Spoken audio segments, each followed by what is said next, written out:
Indrajit study point में आप सभी का स्वागत है। हम पढ़ रहे हैं एनसीईआरटी क्लास 12 अध्याय 1 ईंटें मनके तथा अस्थियां भाग 2, जिसमें हम मोहनजोदड़ो से पढ़ेंगे कि उसके इर्द गिर्द एक केंद्र बनाकर शहर कैसे बसाया गया, ये हमें यहाँ पर समझ में आएगा।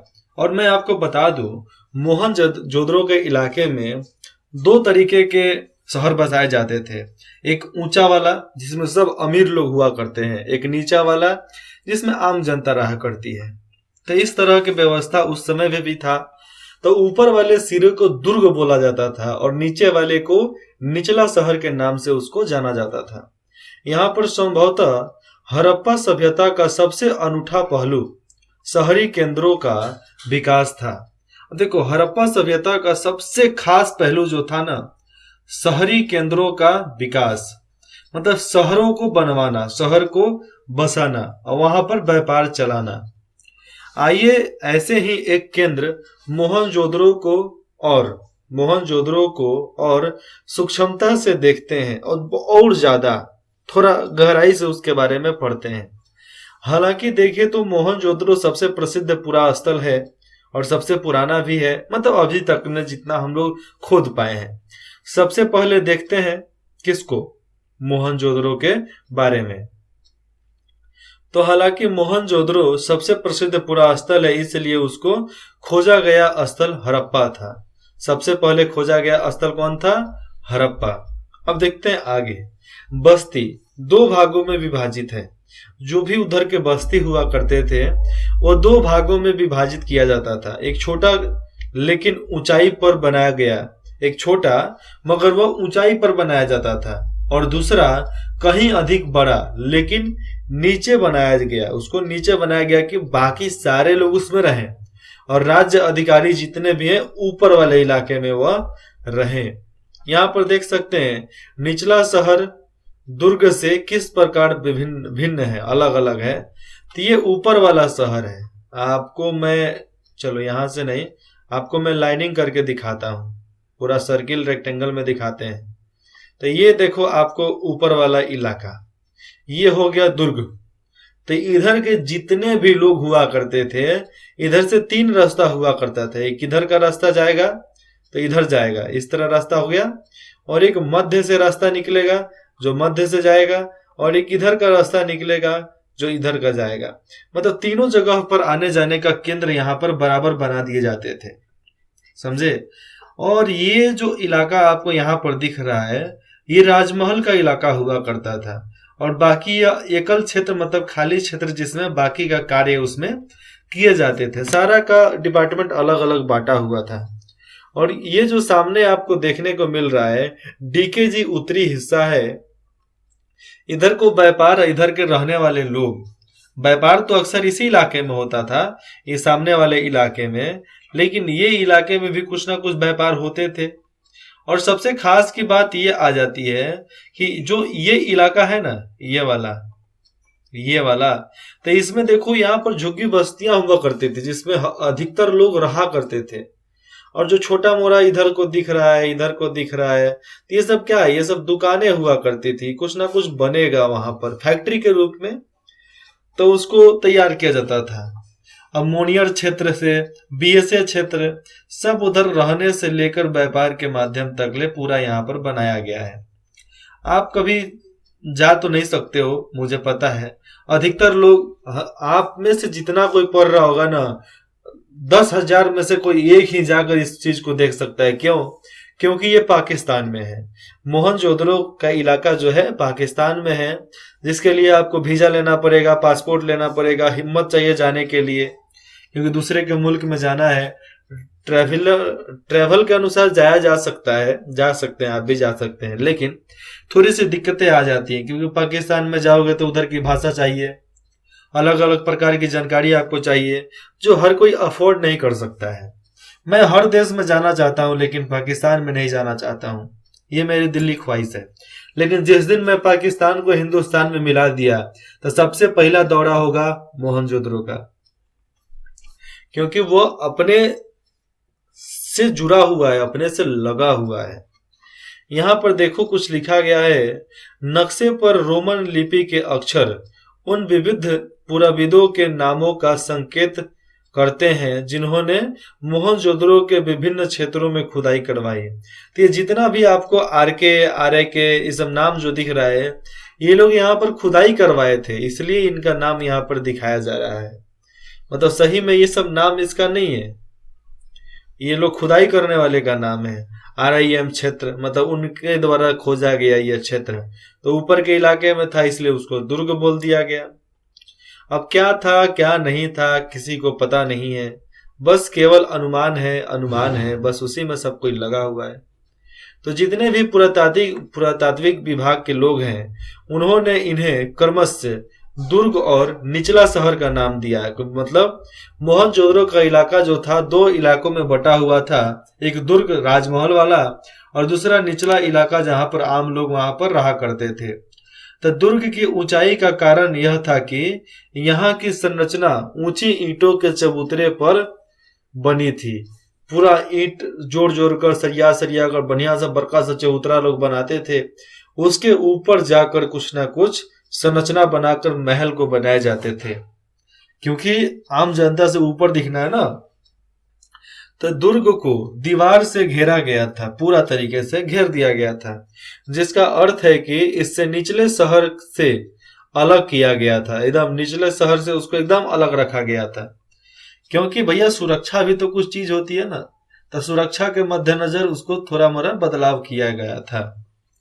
निचला शहर भी दीवार से घेरा गया था, पूरा तरीके से चारों तरफ से दीवार था उसमें, और इसके अतिरिक्त कई भवनों को ऊंचे चबूतरे पर बनाया गया था जो नींव का कार्य करते थे, और चारों तरफ से नींव थे इसलिए उसका काम बरोबर चलते रहा। अनुमान लगाया गया है कि यदि एक लेबर श्रमिक प्रतिदिन एक घनीय मीटर मिट्टी ढोता है, एक घनीय मीटर मतलब 1-2 ट्रैक्टर उतना मिट्टी ढोता है, तो मात्र आधारों को बनाने के लिए 40 लाख श्रम दिवसों अर्थात बहुत बड़े पैमाने पर श्रम की आवश्यकता पड़ी होगी। तो उस सारे इलाके को बनाने के लिए बताया जा रहा है कि बहुत सारे श्रम वाले मतलब बहुत सारे मजदूरों को वहां पर लगाया गया होगा उसको बनाने के लिए। लेकिन नहीं, मोहनजोदड़ो में भी ये नाव वगैरह का सिस्टम था, बैलगाड़ी का सिस्टम था, बैलगाड़ी की योजना चलती थी। इसके अनुसार लोग मिट्टी ढोने का काम उस पर कर लेते थे। और पहले के लोग बहुत बड़े बड़े हुआ करते थे, तो पहलवान जैसा। आज से 4-5 हजार पहले का बात है, तो उस समय बहुत पहलवान वाले लोग हुआ करते थे, मोटा मोटा 12-12 13-13 फीट का लोग हुआ करता था। तो ये लोग क्या करते थे, ऐसा ही उठा कर ले जाकर पहुंचा देते थे, तो उन लोगों के लिए आराम हो जाता था ना। 1000 किलो 2000 किलो तो अकेले उठा सकते थे, 2 जन मिलाकर 2000 किलो उठा कर लेकर चले जाएंगे। अभी आपको पता है ना, थोड़ा सा पैक लगाने के पास एक रील्स देखने को मिलता है कि मारुति 800 उठा कर लेकर जा रहा है, सब वैसे ही कुछ। आगे देखते हैं, अब कुछ और देखिए, क्या देखते हैं कुछ और में। तो एक बार चबूतरों के यथा स्थान, जो चबूतरा होता था उसी के जगह पर बनाने के बाद शहर का सारा भवन निर्माण कार्य चबूतरा पर एक निश्चित क्षेत्र तक सीमित था, और पूरा चबूतरा बना देने के बाद एक निश्चित क्षेत्र तक ही भवन को बनाया गया, बाकी जगह को खाली छोड़ दिया गया। लेकिन ऐसा प्रतीत होता है कि पहले बस्ती का नियोजन किया गया, सबसे पहले बस्ती बना और फिर उसके अनुसार कार्य को देखते हुए कार्यवन्य नियोजन के अन्य लक्षणों में ईंट शामिल है। सबसे पहले देखा गया कि निचला बस्ती कैसा होता है, उसके अनुसार ही आगे का कार्य उसमें किया गया। तो नियोजन के अन्य लक्षणों में ईंटें शामिल हैं, पूरे तरीके से जो भी स्ट्रक्चर बना है वहां पर ढांचा बना है उसमें ईंट का इस्तेमाल किया गया है, जो भले ही धूप में सुखाकर अथवा भट्टी में पकाकर धूप में सुखाकर भट्टी में पकाकर जैसा आज का ईंटा बनता है, तो वैसे ही उसको बनाया गया था, फिर उसका इस्तेमाल किया गया था उधर को।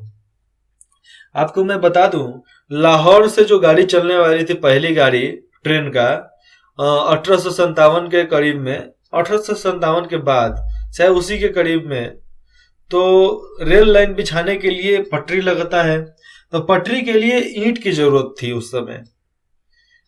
ईंट के, क्योंकि रोड़ा के ऊपर न रखा जाता है लकड़ी, तो पहले ईंट की जरूरत थी।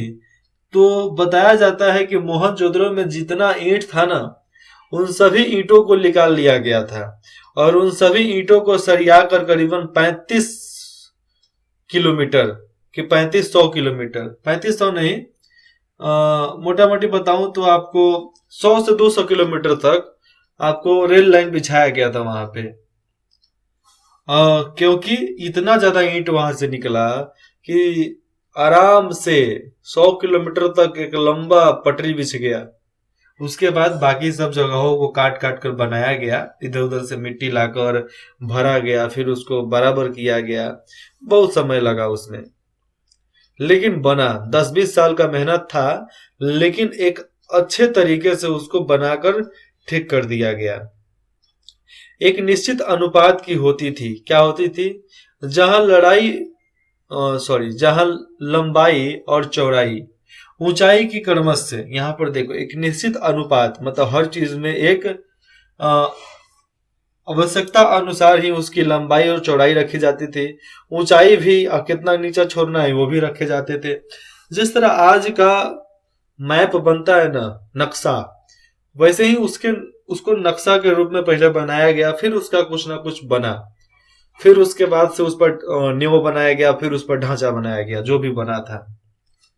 तो 4 गुनी और 2 गुनी होती थी, क्या चीज, लंबाई चौड़ाई 4 गुनी 2 गुनी होती थी। मतलब इस प्रकार से उस जमाने में जो लोग थे बनाया करते थे। आज आप दिल्ली जाओगे तो दिल्ली के लाल किला देखते हो, लाल किला की दीवार जो है 17 फीट चौड़ा है। कितना है, 17 फीट चौड़ा है एकदम। मतलब तोप का गोला भी मारते हैं तो दरवाजा, मतलब उस दीवार को कुछ नहीं होने वाला है, कुछ नहीं होगा। ग्रेनेड फेंकोगे तो ग्रेनेड तो लगेगा कि बउआ आकर खिलौना खेल रहा है वहां पे।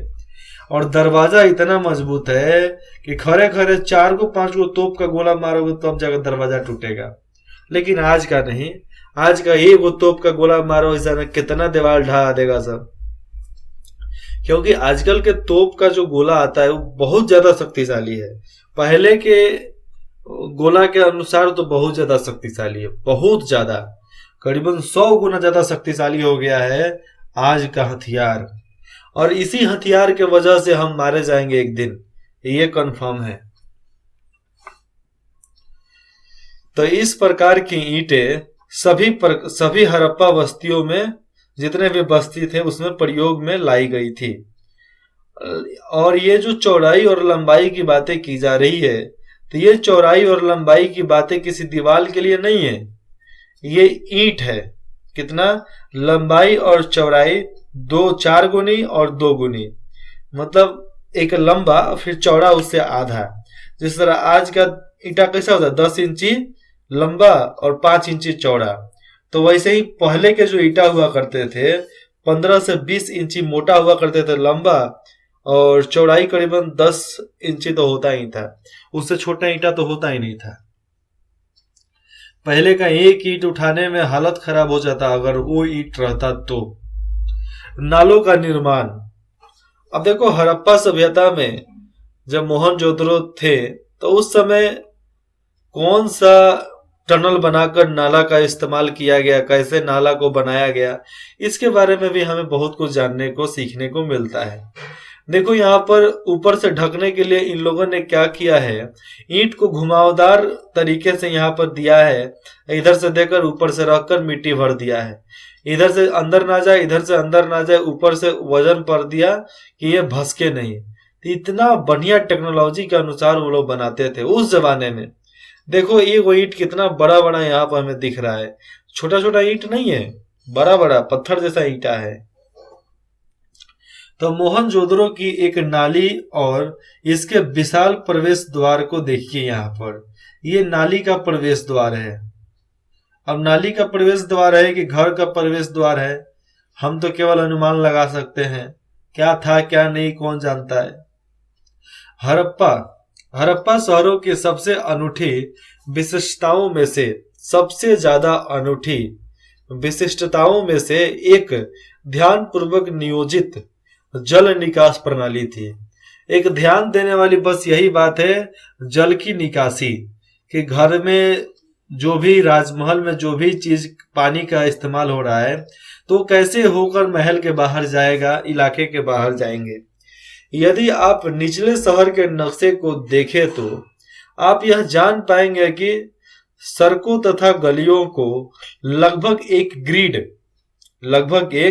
ग्रिड पद्धति में बनाया गया है कि पानी आवे ढूल कर चल जावे, पानी आवे ढूल कर नीचे चल जावे। एक दूसरे को समकोण पर काटती थी, एक दूसरे को समकोण पर काटती थी, कि मतलब एक आम भाषा में समझो कि एक गली दूसरे गली से एकदम जुड़ा हुआ था, जैसे कि आज का गली जुड़ा हुआ रहता है। मेरा स्कूल था भगवान बाजार, छपरा का इलाका में भगवान बाजार में स्कूल था मेरा, इलाके का नाम है भगवान बाजार। तो वहां पर एक डॉक्टर थी और डॉक्टर के आगे एक गली हुआ करता था। तो जब भी बारिश होगा तो हम लोग उस गलिया के सामने आकर रुक जाएंगे। क्यों? क्योंकि जब बारिश होते थे तो जितना भी उधर का लोग था ना, उनका पानी कहाँ आएगा? नाले में, नाले से होकर रोड पे, और रोड से इतना तेजी में पानी आता था तो लगता था कि वो दरियाव बह रहा है। जिस तरह नदी का पानी होता है ना कि एकदम आराम से ढुलते चला आता है ना, तो वैसे ही उस गली से, उस रोड से पानी एकदम करीबन रोड से एक हाथ ऊपर उठकर पानी आता है। और पानी में बहाव होता है, ऐसा नहीं कि पानी आसानी से आ जाता है, बहाव के कारण आता है, एकदम तेजी में पानी आता है। करीबन आप 15-20 किलो का कुछ सामान रख दो तो पानी के बहाव से बहकर चला आएगा, इतना ज्यादा बहाव कटाव होता है उसमें। क्योंकि बहुत सारा परिवार है ना, उन लोगों के छत पे, उन लोगों के घर का पानी सब कहाँ से जाएगा? वहीं से होकर जाएगा। और ये एक दूसरे को समकोण पर काटती है, आप सब जान गए। ऐसा प्रतीत होता था कि पहले नालियों के साथ गलियों को बनाया गया था, पहले नाले फिर उसके साथ गली बनाए गए थे, और फिर उनके अगल बगल आवासों का निर्माण किया गया था। यदि घरों के गंदे पानी को गलियों की नालियों से जोड़ना था, घर के जितने भी गंदे पानी है उनको नालियों से जोड़ना था, तो प्रत्येक घर जो भी घर है, प्रत्येक घर के कम से कम एक दीवार का गली से सटा होना आवश्यक था ही। अगर आपको गली वाले नाले से जोड़ना है तो आपको घर बनाना है तो आपका एक दीवार नाले से सटा हुआ होना चाहिए, गली से सटा हुआ होना चाहिए। यही उस समय जरूरी हुआ करता था। ये मैंने बताया कि नहीं बताया? तो हड़प्पा की दुर्दशा कैसे? हालांकि हड़प्पा सबसे पहले खोजा गया जगह था और इससे ईंट चुराने वालों ने, अब समझो कि उस समय भी चोर हुआ करते थे, ईंट चुराने वालों ने बुरी तरह से नष्ट कर दिया था। 1875 में ही भारतीय पुरातात्विक सर्वेक्षण के पहले जनरल अलेक्जेंडर कनिंघम, जिन्हें सामान्य भारतीय पुरातत्व का जनक भी कहा जाता है। किसको? अलेक्जेंडर किंघम। अब क्या कहा जाता है क्या नहीं, हम लोग तो कुछ कहा नहीं उनको आज तक ले। हमने जो भी जाना एनसीईआरटी किताब में लिखा है उसी को जाना। अब एनसीईआरटी कहाँ से लिखी भैया वो जाने। लेकिन हाँ, अलेक्जेंडर जो थे, जनरल अलेक्जेंडर, इन्होंने बहुत ज्यादा पेटेंट लिखा अपना, जिसका अनुसार से हमें बहुत कुछ जानने को मिलता है। और हो सकता है कि ये विदेशों में जो किताब हुआ करती होंगी उनमें भी ये लिखा गया हो। भारतीय पुरातात्विक का जनक भी उनको कहा जाता है। उन्होंने लिखा था कि प्राचीन स्थल से ले जाई गई ईंटों की मात्र लगभग 100 मील मतलब 150 किलोमीटर। हाँ, यहाँ पर मैंने रेल पटरी के बताया ना, तो 1875 की बात आती है वो। तो यहाँ पर 100 मील दिखा रहा है, लगभग 100 मील। एक मील में होता है 1.5 किलोमीटर, तो मतलब 150 किलोमीटर। तो 150 किलोमीटर लंबी लाहौर से लेके मुल्तान के बीच, कहाँ से? लाहौर से लेके मुल्तान के बीच की रेल पटरी के लिए ईंटें बिछाने के लिए पर्याप्त थी। मतलब इतना ज्यादा उसमें ईंट लगा था कि लाहौर से लेकर मुल्तान तक रेल पटरी बिछा दिया गया, बिछाने तक पर्याप्त थी। इस प्रकार इस स्थान की कई प्राचीन संरचनाएं नष्ट कर दी गई, क्योंकि ईंट निकाल दिया गया, सब फालतू का वेस्ट कर दिया गया, इसलिए सारा चीज इधर का खत्म हो गया। और इसके विपरीत मोहनजोदड़ो कहीं बेहतर संरक्षित है। तो हड़प्पा की दुर्ग का तो यहाँ पर सर्वनाश हो ही गया, लेकिन मोहनजोदड़ो का जो दुर्ग था ये बचा रहा। ये बचा रहा तभी मालूम चला कि इतना बड़ा बड़ा कांड हुआ है। समझो कि इतना ईंट उसमें लगा था कि 150 किलोमीटर लंबी रेल लाइन बिछा दिया गया था। अब देखो यहाँ पर दुर्ग, हालांकि अधिकांश हड़प्पा बस्तियों में एक छोटा ऊंचा पश्चिमी तथा एक बड़ा लेकिन निचला पूर्वी भाग है। तो देखो यहाँ पर बताया जा रहा है कि एक उचले हिस्सा, एक निचले हिस्सा, ठीक है, ऊंचा वाला हिस्सा और नीचा वाला हिस्सा। पर इस नियोजन में विविधताएं भी है, अलग अलग प्रकार के उसमें अलग अलग विविधता, अलग अलग बंटवारे भी उसमें हुए हैं। धौलावीरा, धौलावीरा किसको बोलते हैं? गुजरात को। तो धौलावीरा बोलो चाहे लोथल बोलो, धौलावीरा तथा लोथल मतलब आज का वर्तमान में गुजरात। जैसे स्थलों पर, ऐसे जगहों पर पूरी बस्ती किलेबंद थी, मतलब किले के अंदर ही सारे बस्ती लगेंगे, तथा शहर के कई हिस्से भी दीवारों से घेर कर अलग कर दिए गए थे। यहाँ पर लिखाया गया है कि शहर के कई हिस्से भी दीवारों से घेर कर अलग किए गए थे। लोथल में दुर्ग, लोथल में गुजरात में दुर्ग दीवार से घिरा तो नहीं था, दुर्ग जो था दीवार से घिरा तो नहीं था, पर कुछ ऊंचाई पर बनाए गए थे। और बहुत सारे इलाके हैं लोथल आपको राजस्थान से हटकर हरियाणा की तरफ आ जाएंगे, तो उस समय चारों तरफ से चौखुटा तो बनाया नहीं जाता था, लेकिन शहर बसाए जाते थे, ये मानते हैं। और पहले के जो लोग हुआ करते थे, जो राजमहल बनता था, तो राजमहल का दीवार बन जाने के बाद करीबन 18 फीट का, कितना 18 फीट का एक लंबा, मतलब नहर जैसा, नाला जैसा, नहर नाला कुछ भी आप बोल सकते हो, तो एक बड़ा सा पानी जाने के लिए वहां पर जगह बना दिए जाते थे, जिसमें नाला के पानी से लेकर आपको बरसात का पानी उसमें स्टोर किए जाते थे। नाला का पानी तो कहीं और भेजा जाता होगा, लेकिन हाँ, बरसात का पानी स्टोर किया जाता था। किस चीज में? बरसात का पानी का स्टोरेज होता था उसी इलाके में। और दुर्ग के अंदर, मतलब किले के अंदर जितने भी तालाब हुआ करते थे, पोखरा हुआ करता था। पोखरा मतलब छोटा सा पानी वाला, पोखरा हो गया चाहे कुंड, छोटा सा पानी इकट्ठा करने वाला जगह। और तालाब का मतलब हो गया बड़ा जगह, झील का मतलब हो गया सबसे बड़ा पानी इकट्ठा करने वाला जगह, और नदी का मतलब तो आपको पता ही है। और नहर का मतलब ये जानो कि नदी से एक रास्ता, नदी से मिट्टी को काटते हुए अगर उस पानी को ला रहे हैं तो उसको नहर बोलते थे, ठीक है। मतलब उसमें पानी नदी से ला रहे हैं और वो अब मजदूरों द्वारा खोदा गया है, उसको नहर बोलेंगे। और कुआं को तो जानते हो आप, जमीन के अंदर खोद डालो कुआं बन जाएगा। तो कुआं तो भैया अपने आप से खोदा जाता था, और जहां पर भी कुआं खोदे जाते थे वहां पर बहुत सारे लोग हुआ करते थे सहायता के लिए। अब यहां पर आप देखो गृह स्थापत्य, जिसमें हम जानेंगे कि घरों की स्थापना कैसे होती थी, ठीक है। तो मोहनजोदड़ो का निचला शहर जो था आवासीय भवनों के उदाहरण प्रस्तुत करता है। जो नीचे वाले इलाके में जितने भी घर बनाए गए थे वह एक उदाहरण प्रस्तुत करता है कि भैया भवन का निर्माण ऐसा हुआ होता, मतलब ऐसा किया जाता था। इनमें से कई एक आंगन पर केंद्रित थे।